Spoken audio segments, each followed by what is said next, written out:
Welcome to HuntFishTravel podcast. I am your hostess, Carrie Zilka. As you can hear by the background noise, I'm driving. This is the travel part of the podcast. The travel part that's in the title. It occurred to me that it's been several months since I've put out an episode, and I do apologize for that. And as always, I'm eternally grateful for anyone who's stuck around and has kept their subscription to the podcast. I know iTunes will go through and unsubscribe people if there haven't been any episodes out, it hasn't stayed fresh, or there's been a lot of episodes out and for some reason you just decide not to listen to that particular show. iTunes will go through and unsubscribe you randomly. And so I'm sure there are a lot of people who have fallen off or just got tired of waiting around for me to put out an episode. And that's fine. I don't fault them at all. But, thank you for everybody who has stuck around. The last year has been pretty topsy-turvy for me. I struggle with HuntFishTravel. We went through the renaming, we went through the rebranding, we tried some different formats, and I just never really felt like I found my footing with it. I love podcasting, and maybe it's my fickle nature. Maybe it's because I see stuff left and right, and I'm like, ooh, I want to try that. Ooh, I want to try that. I don't know what the reason is. Anyway, the point is that in the last year, I have revamped one of my other shows, and Metal Chick Podcast has truly taken up 90% of my time. And unfortunately, HuntFishTravel and A Creative Mind Fiction, those two shows have suffered for it. Sometimes you just have to put all your focus onto the one show, though, so that you can get it launched. Launching a podcast is a lot of work. It's a lot of time, it's a lot of effort, it's a lot of money. And especially in yet another male-dominated industry, the heavy metal music industry. I'm not covering Lady Gaga or Katy Perry. So it has taken a lot of my time and effort. And unfortunately, my other two shows have suffered for it. But Metal Chick Podcast is freaking killing it right now. And it is on a really good even keel. And I can now allocate that time, again, to what is truly my favorite show, what is my baby, and that is the HuntFishTravel podcast.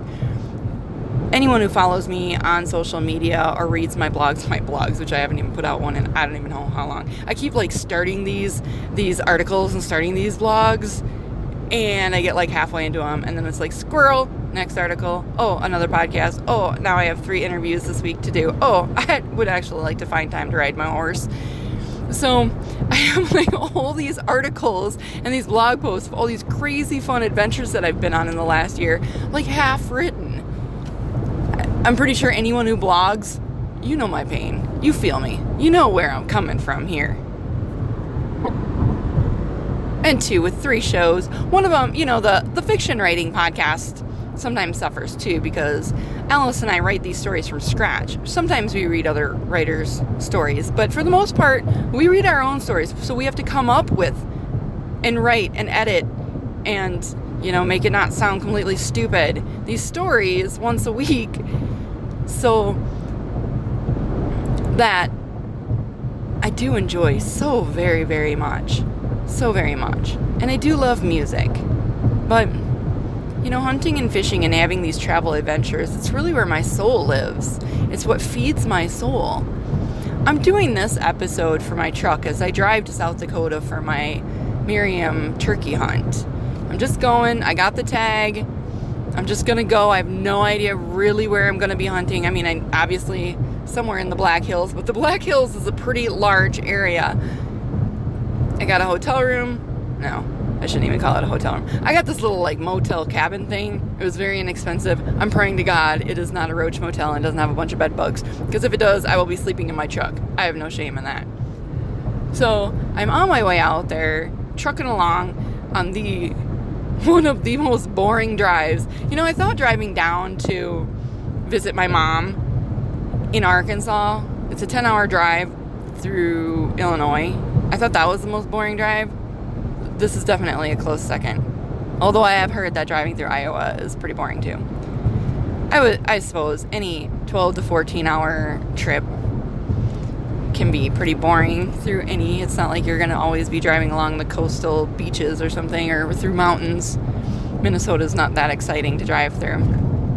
Once I get into South Dakota, I think I'll be a little happier, although the east part of South Dakota is kind of flat too. It's a little boring to drive to. But anyhow, the point is, I will be very glad to get to my destination.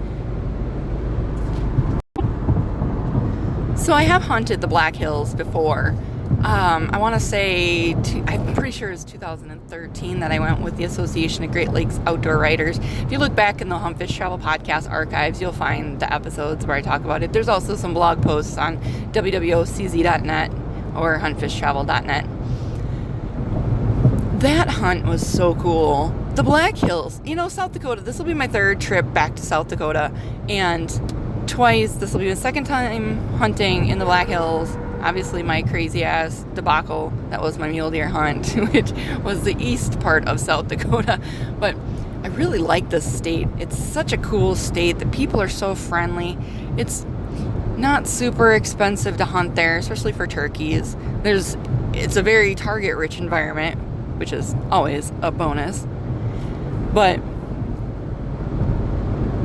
in 2013 when we went, it was a little too early, I think. We were not able to get on any birds, but it was just a great experience. And this year, every year I try to go out of state to hunt turkeys every spring, whether it's Kansas, Illinois, Minnesota, Michigan, Missouri, Arkansas, wherever it is, somewhere in the Midwest-ish states. And so this year I was like, let's go back to South Dakota. Let's load up the truck, drive forever to get to the Black Hills, and see if we can't get on a bird. I allotted myself 9 days, 2 days for driving. I mean, for goodness sakes, if I cannot get it done in 7 days, I need to just hang up my shotgun right now, because that's ridiculous. And South Dakota's interesting. It's so historical. It's got so many cool places to see. There's a part of me, I love the journey and I love the hunt more than, everybody likes to get their bird, but it's the hunt that really appeals to me. The journey itself. The kill is just an icing on the cake, but there's a part of me that hopes that after, the first half of the week I get my birds, so that I can just run around and play tourist photographer for the second half. I'd like to go see the Badlands and maybe catch some sunrise photos or some sunset photos over Mount Rushmore or something. I know, super cheesy, super touristy, like here's the girl from Wisconsin running around with her camera in her face. I don't care. I will run around with my selfie stick and y'all will see some killer photos, and I don't care. Y'all can judge me all you want.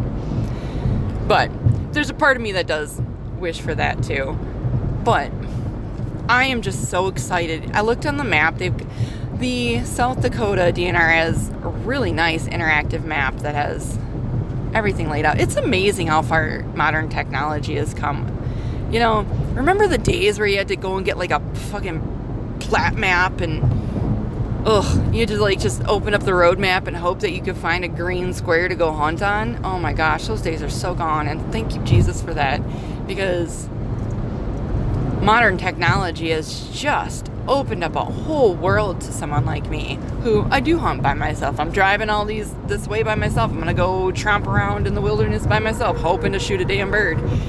And obviously none of us have a month to go on a turkey hunt and try to scout and try to find where these birds are.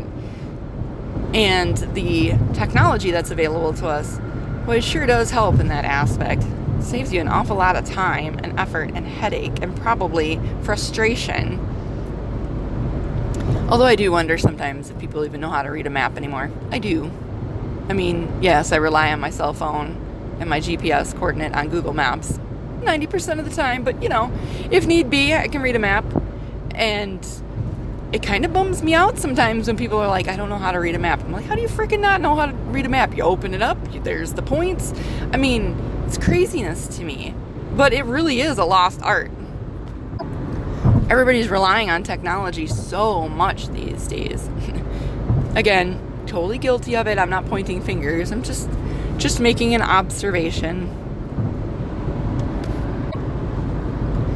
So I'm just driving along, and I thought I would do a quick episode, maybe a solo cast, which I don't think I've ever actually done. I don't recall ever doing anything like this. And maybe that's the way to go with these episodes. You know, shoot me a tweet, send me a message on Facebook, whatever the case may be. Leave a comment on the blog post that this episode will post to the website. Let me know if, you know, these are cool to you or not. I get tired of doing the strictly interview style episodes sometimes. It's sometimes it's just hard getting people to show up for the frickin' interview, for one thing. I have an online calendar. So if I ask you, do you want to be on the show, and you say yes, I send you a link to my online calendar. You can pick a date and a time that works for you. You sign up with your email and your phone number, and the system sends you not one, but 2 reminders. One, I think, a day before, and then one like an hour before. So when I go to call these people, and somebody answers the phone, and they're like, no, he's left for the day. You can imagine my frustration.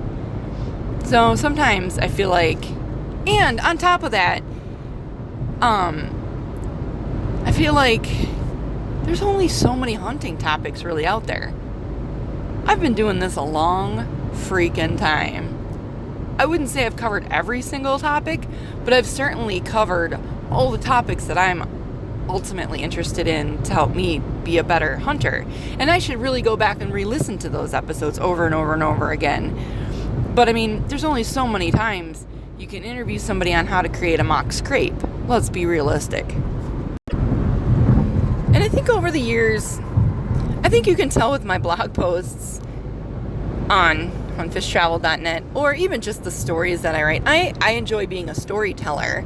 And sometimes I feel like doing these interview style episodes, you don't get a lot of the stories because you're bumping up against time. Nobody wants to listen to a 2-hour episode. I don't care what Joe Rogan says. Well, maybe his people do. But I don't want to listen to a 2-hour episode or a 4-hour episode of just stuff. So sometimes I feel like I have all these great stories, all these great adventures, and all these great tales to tell. I am a solo female hunter who is not afraid to go and get lost in the wilderness or try to figure it out. I don't necessarily care to have somebody with me to show me how it's done. I like figuring it out. And I think most of us do.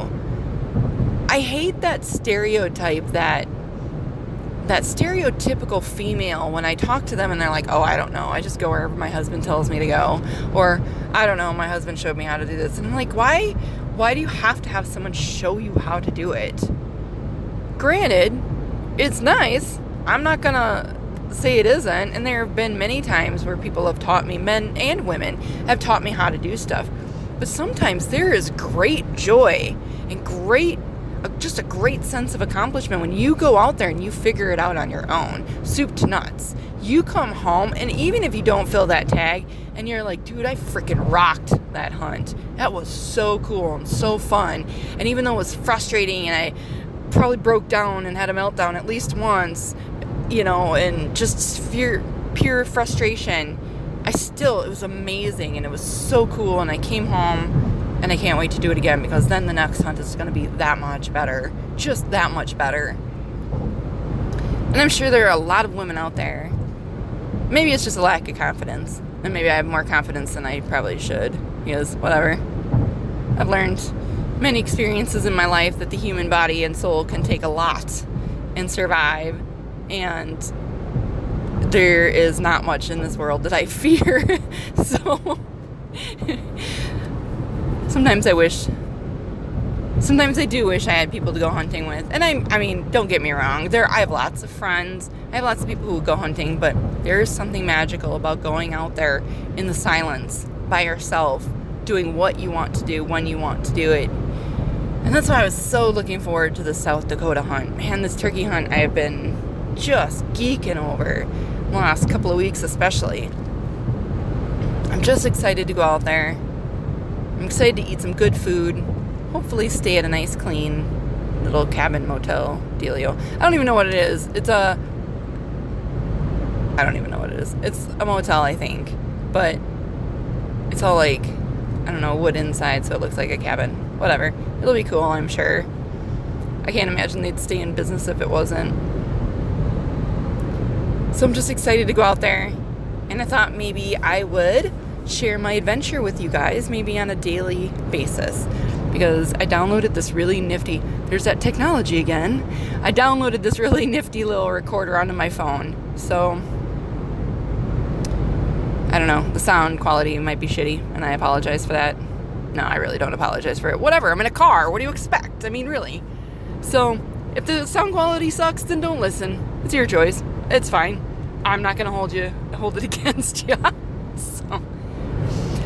So, find me on Twitter at Carrie Zylka, CarrieZylka. You can find me on Facebook. I'll post this up soon. Find HuntFishTravel Facebook page. I'd love to know your thoughts on maybe some solo hunting. Do you solo hunt? Do you not?